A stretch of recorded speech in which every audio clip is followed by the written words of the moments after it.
Shalom saudara Bapak Ibu, senang kita bertemu kembali di Bible Study di program dari Gereja CK7. Programnya sangat memberkati kita semua. Kita akan belajar kali ini bilangan pasal yang ke-9, tiang awan, di mana kita akan belajar kepemimpinan Tuhan kepada bangsa Israel, yaitu kepada kita juga, saudara. Nah, karena itu mari kita luapkan hati dengan syukur, ya, bahwa Tuhan selalu never leave us leaderless. Mari kita sembah Tuhan, mari kita puji Tuhan, mari kita siapkan hati kita di hadapan Tuhan.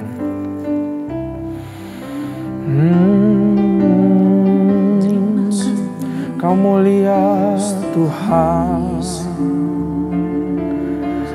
oh ya Radabashi, Muradabaya ya Radabashi.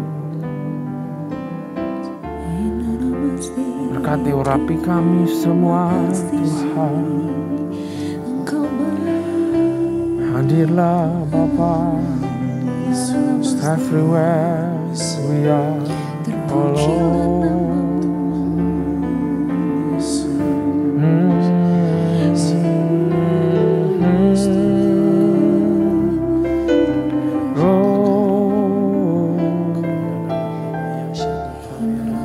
Thank you, Jesus. Mulia, mulia bagi anak domba. Mulia, mulia bagi anak domba, sebab Engkau mulia dan layak dipuji, yang duduk di tahta dan yang akan memerintah selamanya atas semua yang di bumi.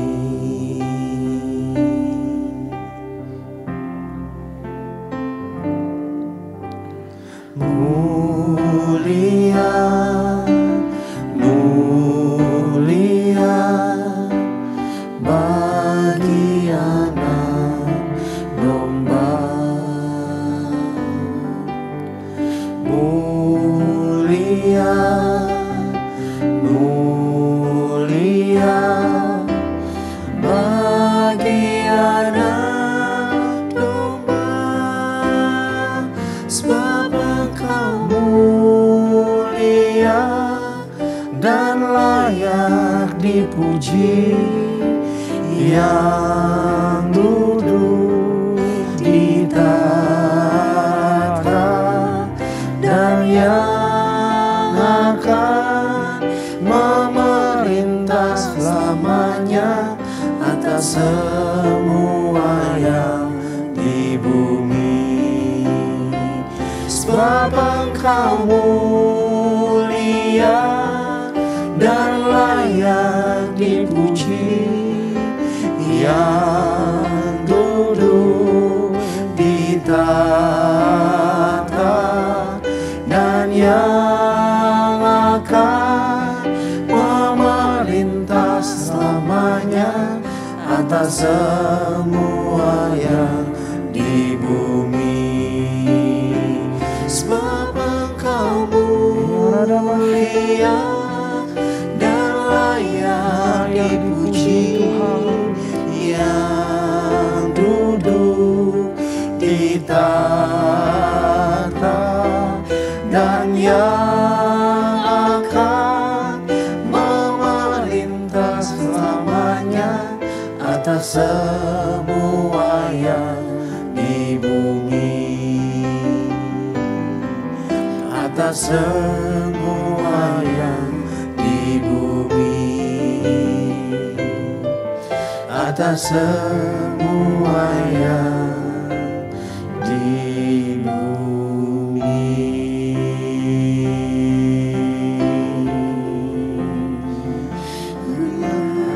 Oh, mulia, mulia mulia bagi anak domba.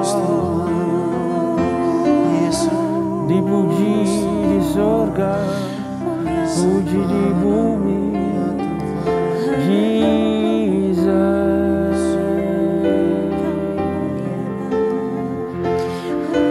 Kau besar, kau mulia, Kau Allah kami, Tuhan.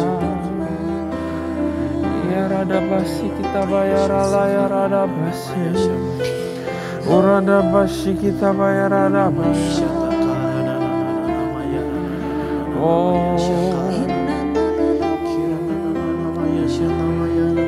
haleluya, anak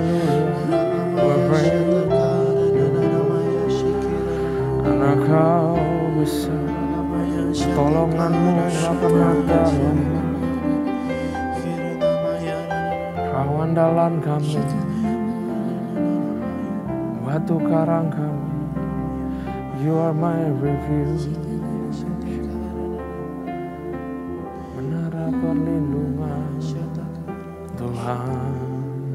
Thank you, Jesus. Engkaulah kekuatanku, Engkaulah kemuliaanku, Engkaulah segalanya. Yes. Engkau permata yang indah, takkan pernah ku lepaskan, Engkaulah segalanya.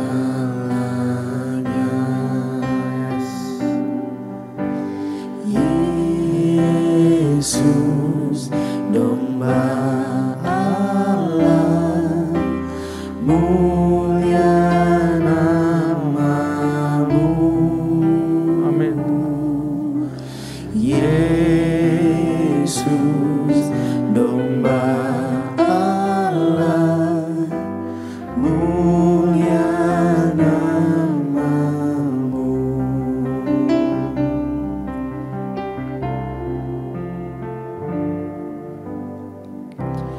Kau hapus segala dosaku, segala celah dan maluku, Engkaulah segalanya.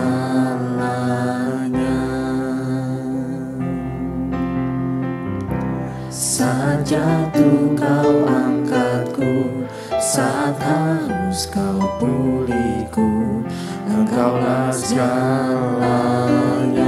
Amin Tuhan. Yesus, domba Allah, mulia nama-Mu.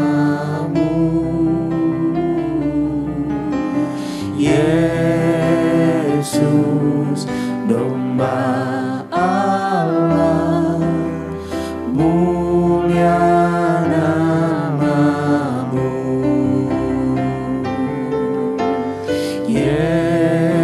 Yesus, domba Allah, mulia nama-Mu.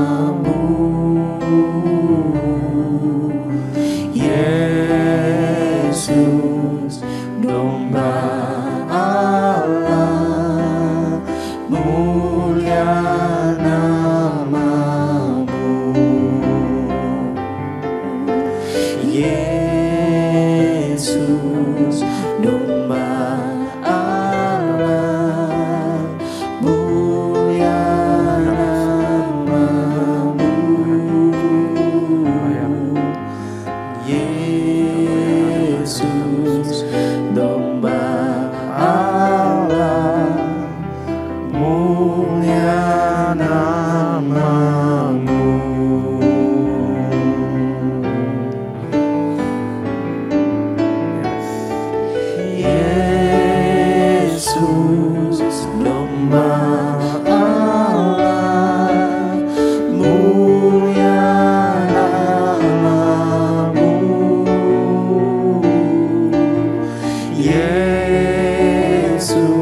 Mulia nama Engkau lah Yesus, Tuhan kita yang terutama, yang utama dalam kehidupan kita.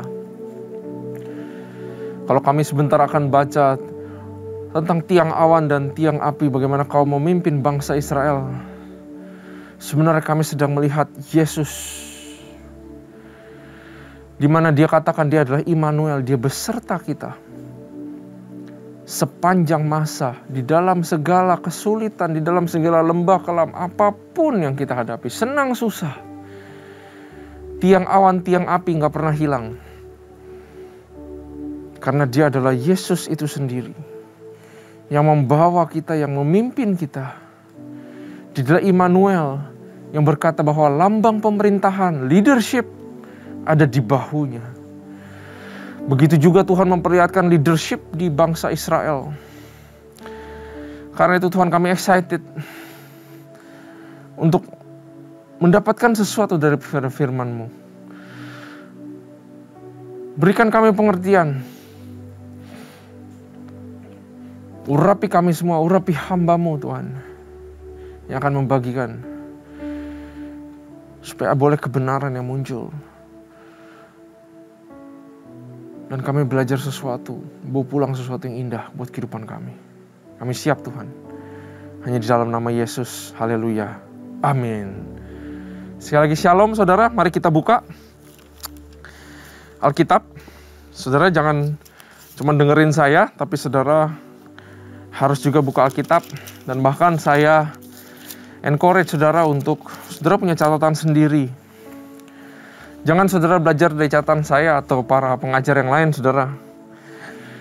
Tapi baca ulang firman Tuhan. Catat sendiri apa yang Roh Kudus ngomong kepada saudara. Karena itu setiap kali baca firman, saya encourage untuk saudara berdoa biar Roh Kudus menerangi, berikan kami pencerahan. Jauhkan hati kita dari segala konflik. Bertobat dulu di hadapan Tuhan.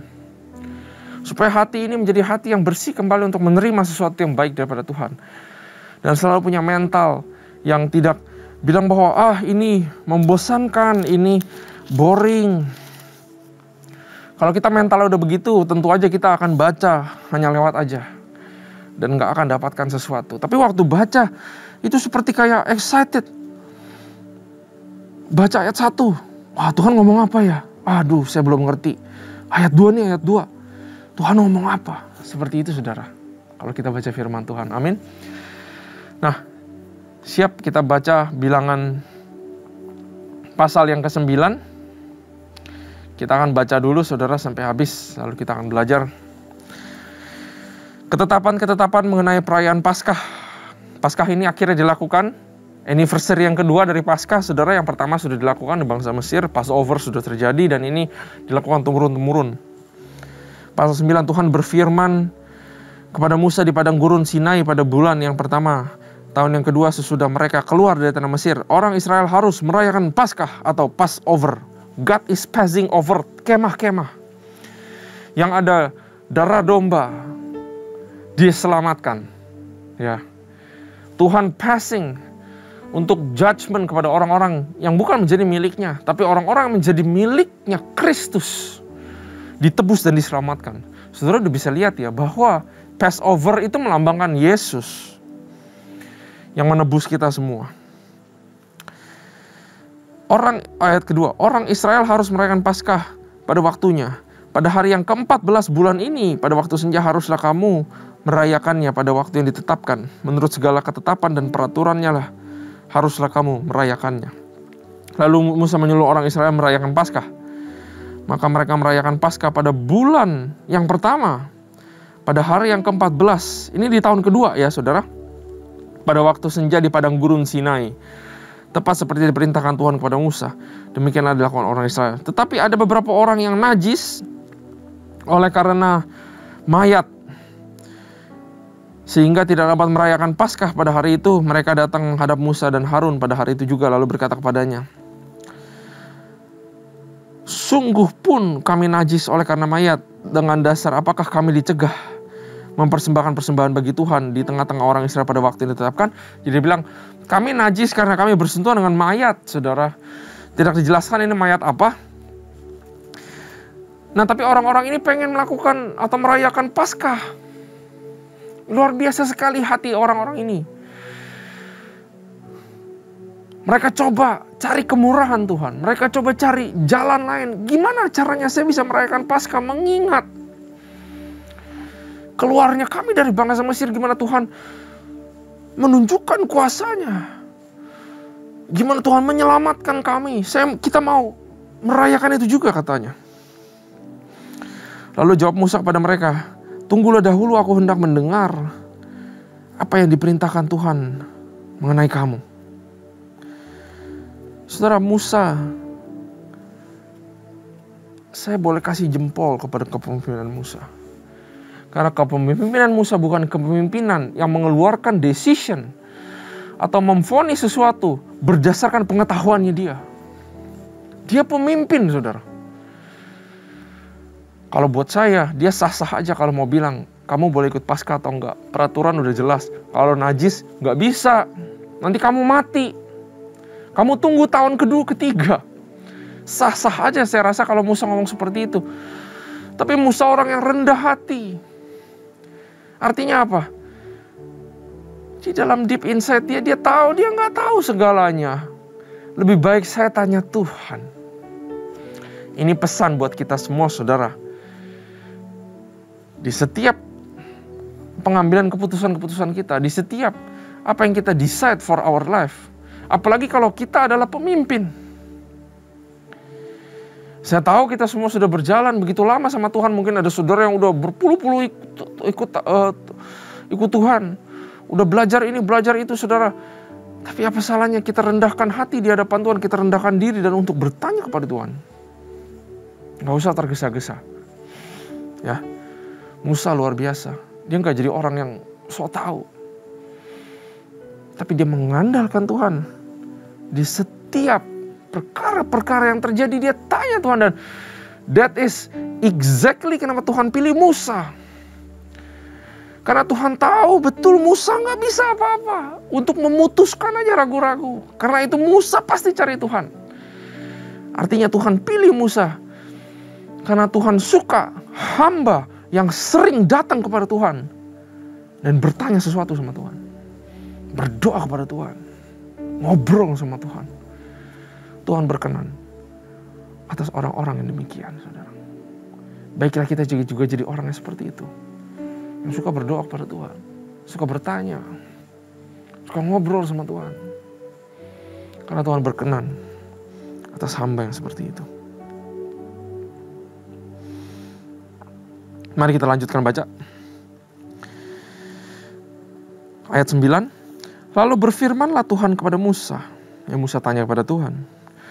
Katakanlah kepada orang Israel, apabila ia salah seorang di antara kamu atau keturunanmu najis oleh karena mayat, atau berada dalam perjalanan jauh, maka ia harus juga merayakan Paskah bagi Tuhan. Ternyata Tuhan mau semuanya merayakan Paskah. Mengingat kejadian itu. Pesan tersiratnya adalah semua Tuhan mau kita mengingat bagaimana Yesus menebus kita semua. Gak boleh lupa. Ayat 11. Pada bulan yang kedua, pada hari yang ke-14, jadi 1 bulan sebelumnya, pada waktu senja haruslah orang-orang itu merayakannya. Beserta roti yang tidak beragi dan sayur pahit haruslah mereka memakannya. Gara-gara orang ini, saudara, udah tahu mau Passover, harus akhirnya satu kemah semua, nunggu 1 bulan supaya orang ini ikut merayakan Paskah dan semuanya lengkap. Harus sabar. Di lain sisi Tuhan mengajarkan bangsa Israel yang lain. Mesti nunggu lagi sebulan. Tuhan sedang mengajarkan kesabaran. Supaya dia juga bisa mengingat Paskah itu, saudara. Tuhan sedang mengajarkan yang namanya kesabaran. Ayat 12, janganlah mereka meninggalkan sebagian daripadanya sampai pagi, dan 1 pulang pun tidak boleh dipatahkan mereka. Menurut segala ketetapan Paskah haruslah mereka merayakannya. Sebaliknya orang yang tidak najis dan tidak dalam perjalanan tetapi lalai merayakan Paskah, orang itu harus dilenyapkan dari antara orang-orang bangsanya, sebab ia tidak mempersembahkan persembahan kepada Tuhan pada waktunya. Orang itu akan menanggung akibat dosanya. Justru yang tidak merayakan Paskah dihukum sama Tuhan. Sama aja kayak mengecilkan Tuhan. Sama aja kayak mengecilkan Yesus yang akan datang. Gak hormat. Maka firman Tuhan jelas sekali. Betapa Tuhan mempermuliakan hari raya Paskah. Kematian itu. The Passover. Yang juga akan menjadi sejarah yang sudah kita rayakan selama bertahun-tahun, saudara. It's an important thing. Ayat 14, apabila seorang asing yang telah menetap kepadamu hendak merayakan Paskah bagi Tuhan, maka haruslah ia merayakannya menurut segala ketetapan dan peraturan Paskah. Satu ketetapan harus berlaku bagi kamu, baik bagi orang asing maupun bagi orang Israel asli. Ternyata orang asing juga boleh merayakan Paskah, saudara. Suatu picture of what will be coming. Yaitu gak cuma orang-orang Israel, orang-orang pilihan Tuhan doang, orang-orang ras tertentu, tapi semua akan merayakan Paskah, sebuah nubuatan yang luar biasa yang sudah tertulis beribu-ribu tahun yang lalu. Bahwa akan ada kedatangan Mesias yang bukan hanya untuk orang Israel, bukan untuk orangnya sendiri, tapi untuk semuanya. Yesus menempelkan atau mengoleskan darahnya, darah anak domba kepada kita semua yang percaya Dia juru selamat sehingga kita tidak binasa. Luar biasa, saudara. Nah, mari kita lanjut baca ayat yang ke-15. Nah, akhirnya setelah bulan kedua, akhirnya saatnya untuk berangkat bangsa Israel. Ini mereka lagi di gunung, di padang gurun, di daerah Gunung Sinai, habis dikasih perintah Tuhan, di-establish semua peraturan, dan sekarang saatnya berangkat. Nah, tiang awan memimpin perjalanan Israel. Ayat 15, pada hari didirikan kemah suci, maka awan itu menutupi kemah suci, kemah hukum Allah, dan pada waktu malam sampai pagi awan itu ada di atas kemah suci, kelihatan seperti api. Demikianlah selalu terjadi, awan itu menutupi kemah, dan pada waktu malam kelihatan seperti api. Dan setiap kali awan itu naik dari atas kemah, maka orang Israel pun berangkat. Dan di tempat awan itu diam, di sanalah orang Israel berkemah. Awannya kemana? Pokoknya orang Israel ikut, saudara. Atas titah Tuhan orang Israel berangkat, dan atas titah Tuhan juga mereka berkemah. Selama awan itu diam di atas kemah suci, mereka tetap berkemah. Apabila awan itu lama tinggal di atas kemah suci, maka orang Israel memelihara kewajibannya kepada Tuhan, dan tidaklah mereka berangkat. Ayat 20, ada kalanya awan itu hanya tinggal beberapa hari di atas kemah suci, maka atas titah Tuhan mereka berkemah, dan atas titah Tuhan juga mereka berangkat. Ada kalanya awan itu tinggal sampai petang, dari petang sampai pagi. Ketika awan itu naik pada waktu pagi, mereka pun berangkat. Baik pada waktu siang, baik pada waktu malam. Apabila awan itu naik, mereka pun berangkat. Jadi ini awan gak ketebak, saudara, mau apa. Karena itu umat Israel harus ikut selalu. Nanti kita akan belajar sesuatu di sini. Ayat 22, berapa lama pun juga kawan itu diam di atas kemah suci, baik 2 hari, baik sebulan, atau lebih lama, maka orang Israel tetap berkemah dan tidak berangkat. Tetapi apabila awan itu naik, barulah mereka berangkat. Atas titah Tuhan mereka berkemah, dan atas titah Tuhan juga mereka berangkat. Mereka memelihara kewajibannya kepada Tuhan menurut titah Tuhan dengan perantaraan Musa. Nah, saudara, kita tahu Tuhan memberikan tiang awan dan tiang api. Tiang awan itu adalah siang-siang, dan tiang api itu malam-malam, adalah bentuk daripada penyertaan daripada Tuhan. Leadership of God ditunjukkan di sini. Tuhan sedang mengajarkan leadership of God, bahwa Dia gak pernah yang namanya meninggalkan umat Israel, saudara. Nah, saudara, kalau kita tadi mundur sedikit, ada orang yang najis pegang mayat, dan akhirnya Tuhan mau mereka merayakan Paskah, dan Tuhan menunjukkan belas kasihannya kepada orang ini, sehingga orang ini bisa merayakan Paskah di bulan depan pada tanggal yang ke-14 juga, saudara. Di sini Tuhan sedang memperlihatkan bahwa Tuhan adalah seorang yang punya compassion di dalam hatinya. Tuhan orang yang bisa bersimpati. Kita nggak tahu kenapa orang itu bisa bersentuhan dengan mayat. Bisa jadi saudaranya yang meninggal, atau orang terdekatnya dan mau nggak mau harus bantu, nggak bisa enggak. Bisa juga hal-hal lain yang kita nggak tahu. Kenapa gara-gara orang ini bangsa Israel jadi mundur 1 bulan. Mungkin karena anak kita suka melihat apa yang di luar tanpa kita tahu apa yang terjadi sebenarnya. Bukankah itu kita sifat manusia? Tapi Tuhan Maha tahu. Kita nggak tahu apa yang terjadi. Tapi yang kita tahu adalah Tuhan mengerti kenapa orang ini najis. Dan najis itu bukan artinya dia berdosa, dia bersalah, dia dihukum, enggak. Najis itu hanya tanda di mana dia harus dibersihkan. Hanya sebuah status. Tuhan menunjukkan compassion kepada orang ini, belas kasihannya, simpatinya kepada orang ini, saudara. Dia nggak judge orang ini, tapi dia menunjukkan compassion. Kita belajar apa, saudara? Apakah kita juga punya compassion yang sama? Seperti Tuhan punya compassion kepada orang-orang. Seperti Tuhan punya belas kasihan. Tuhan pedulikan orang. Tuhan memikirkan orang. Apakah kita juga seperti itu, saudara? Ataukah justru kita memanfaatkan belas kasihan daripada Tuhan? Kita masih hidup di dalam dosa. Saya tahu Tuhan murah hati. Nanti saya tinggal datang aja minta ampun. Jangan sampai kita memanfaatkan hal-hal yang gak benar. Memanfaatkan belas kasihan Tuhan karena Tuhan tidak bisa dipermainkan, saudara. Nah, apakah saudara masih punya belas kasihan kepada orang-orang di sekitar? Saudara, kita bisa mempunyai namanya compassion fatigue atau kita lelah. Kita nggak punya lagi compassion itu kepada orang-orang. Kita lagi nggak peduli apapun. Kalau kita hidup di dunia ini kita nggak balance, saudara. Saudara terlalu banyak kerja, saudara terlalu banyak melayani, saudara terlalu banyak memberi keluar daripada diri saudara, baik itu pikiran, energi, maka hati-hati kita akan menjadi lelah. Kita akan yang namanya burnout. Dan saat burnout, kita akan jadi orang yang gak peduli apa-apa, bener gak? Gue gak peduli lah. Aku gak peduli lah, udah terserah lah. Ada orang butuh pertolongan, gak peduli, karena kita burnout. Nah, koin dibaliknya, 2 sisi tapi koin yang sama. Juga kalau kita orang yang selalu duduk diam dan makan, kita maunya belajar, kita maunya duduk, kita maunya cuma dengar, kita maunya gak pengen aktif untuk memberikan keluar, maka juga sama aja gak balance. Maka kita juga akan menjadi orang egois dan menjadi orang yang gak punya simpati dan gak bisa menunjukkan sesuatu belas kasihan kepada orang-orang, saudara.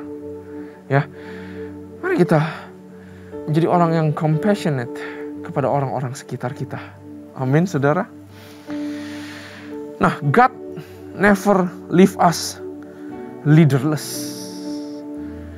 Tiang awan dan tiang api nggak cuman sesuatu fenomena yang sungguh terjadi. Ya, secara tersurat dia sungguh benar-benar ada, tiang awan dan tiang api itu untuk sebuah maksud tersirat. Yaitu Tuhan mau tunjukkan bahwa walaupun kamu bangsa yang tegar tengkuk, bangsa yang bebal, yang komplain, tapi saya mau beritahu bahwa kepemimpinanku bukan karena kamu, tapi karena kamu adalah bangsaku, tapi karena kamu adalah orang-orang pilihanku. Karena itu aku bertanggung jawab untuk memimpin kamu. Itu Tuhan kita luar biasa. Karena itu saudara, kenapa kita gak mau ikut Tuhan dengan 100%? Kita udah dapat Tuhan yang luar biasa sekali, saudara. God never leave us leaderless. Immanuel berkata, lambang pemerintahan ada di bahunya Yesus. Tiang awan, tiang api is a picture of Jesus never leaving us.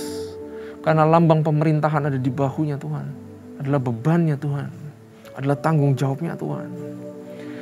Dan bukankah di dalam kehidupan kita, saudara gak pernah ditinggalkan sendiri? Minimal ada papa mama. Minimal ada kakak. Saudara punya pemimpin di perusahaan, di gereja, dimanapun. Saudara punya pemimpin, presiden negara. Itulah kenapa Yesus bilang, kepemimpinan selalu akan menyertai kehidupanmu. Kamu gak bakal dibiarkan sendiri dan gak tahu mau apa dan mau ngapain. Begitu hebat Tuhan kita. Karena itu kita harus menghargai kepemimpinan yang ada. Kalau kepemimpinan yang baik, saudara, baiklah saudara belajar sebanyak-banyaknya. Jangan seperti bangsa Israel. Mereka cuma peduli dirinya sendiri. Tapi mereka gak belajar dari Tuhan yang hadir dalam tiang awan dan api dan bisa berbicara lewat Musa. Sebenarnya itu adalah golden time. Kamu mau belajar apapun dari Tuhan lewat mulutnya Musa. Makanya kita tahu nanti Yosua gak mau keluar dari kemah. Karena Yosua mau belajar dari Tuhan, dari kepemimpinannya Tuhan, saudara. Kepemimpinan yang buruk juga daripada Tuhan. Gak ada satupun di dunia orang yang kita gak bisa belajar daripadanya. Baik itu baik, baik itu buruk, kita selalu bisa belajar daripada kepemimpinan yang baik dan juga daripada kepemimpinan yang buruk. Tapi jangan sampai kita mengikuti manusia, mengidolakan manusia. Haruslah kita ikut Tuhan dan mengidolakan Tuhan. Karena saudara gak akan pernah kecewa kalau saudara ikut kepemimpinan Tuhan. Tapi saudara bisa kecewa kalau saudara ikut kepemimpinan manusia, saudara. Satu yang terakhir, saudara. Panjang lebar dari ayat 15 sampai 23. Ketulis entar awannya sebentar di sini, sebentar naik, sebentar turun. Gak pernah tahu kapan, gak pernah tahu akan kemana. Ya, kalau saya, saudara, jadi bangsa Israel, saya akan bingung. Tuhan sebenarnya mau kemana sih? Kapan sih? Ya, tapi umat Israel gak ada hak untuk tahu itu. Dia cuma nungguin kalau tiba-tiba awannya bergerak, mereka harus packing dan cepet-cepet jalan. Semuanya mendadak, nggak dikasih tahu dulu. Besok ya, jam berapa kita akan pergi ke sini dan ke situ. Tuhan sedang mengajarkan bangsa Israel dan kita semua untuk percaya sama Tuhan. Kita maunya mintanya kejelasan, tapi Tuhan mau kita belajarnya kepercayaan. Benar gak kita kalau berdoa kita minta kejelasan dari Tuhan? Tuhan kasih tahu dong A atau B. Tuhan kasih tahu dong gimana caranya ke sana. Kita akan kemana dulu habis ini. Tuhan kasih tahu dong. Kita menuntut clarity. Dan Tuhan menuntut kita trust kepada Dia. Makanya saudara, dalam kehidupan ini lewat tiang awan, tiang api kita belajar sesuatu. Gak perlu tanya Tuhan kejelasan A atau B atau C atau D atau E. Kita cuma perlu percaya sama Tuhan. Kalau Tuhan suruh diam, kita diam. Kalau Tuhan suruh jalan, kita jalan. Sebenarnya itu adalah perjalanan yang paling aman yang kita semua bisa lakukan. Trust 100% kepada Dia. Bukan teriak-teriak minta kejelasan. Tapi belajar percaya kepada Tuhan. Apapun yang kita alami. Gak perlu tahu kapan akhirnya badai ini. Gak perlu tahu kapan akhirnya penderitaan ini. Yang saya perlu tahu, kalau dulu ada tiang awan dan api artinya kepemimpinan. Maka sekarang juga ada kepemimpinan Tuhan di dalam kehidupan kita. Dan kita bisa tenang. Mari kita berdoa, saudara. Bapa, kami belajar bahwa Kau senantiasa memimpin kami. Di dalam suka, di dalam duka, di dalam segala sesuatu, di dalam segala situasi. Kami tahu ada Engkau yang selalu memimpin dan mengarahkan langkah kaki kami. Karena itu kami percaya juga Tuhan bahwa apapun yang kami ambil, apapun jalanan yang kami tempuh, kami mau belajar untuk tunggu Tuhan. Dan kami percaya Tuhan bahwa segala jalanan kami tidak salah. Karena kami menunggu Engkau yang bergerak terlebih dahulu. Ajari kami untuk percaya kepada Engkau. Bukan untuk minta kejelasan. Tapi ajari kami untuk percaya. Kami percaya pasti nanti ada waktunya. Tuhan akan membuat kami mengerti kenapa semua ini terjadi dalam kehidupan kami. Kau Allah yang baik. Kau Allah yang luar biasa Tuhan. Kami belajar sesuatu. Thank you Jesus. Hanya di dalam nama Tuhan Yesus. Haleluya. Amin. Tuhan Yesus memberkati.